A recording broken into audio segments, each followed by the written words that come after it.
Pesalome ya 122. Leboko lwa go baka Jerusalema. Sefela sa go ya tempeleng sa ga Dafita. E rile banthaya ba re, a re yeng kwa ntlong ya morena, ka itumela. Dinao tsa rona di eme mo dikgorong tsa gago, Jerusalema.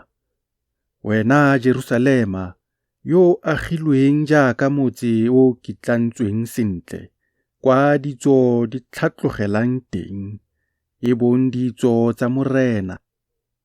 Ke molao wa Baiseraele go baka leina la morena teng. Gonne ditulo tsa katlholo di eme teng, ditulo tsa ntlo ya ga Dafita. Kopang kagiso ya Jerusalema, a ba go ratang ba phele ka iketlo.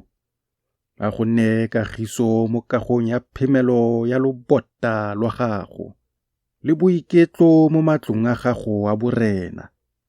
Ke tla bua ka ntlha ya bana ba ga rre le dilekane tsa me ke re, a kagiso e nne mo go wena. Ke tla go batlela se se molemo ka ntlha ya ntlo ya morena, Modimo wa rona.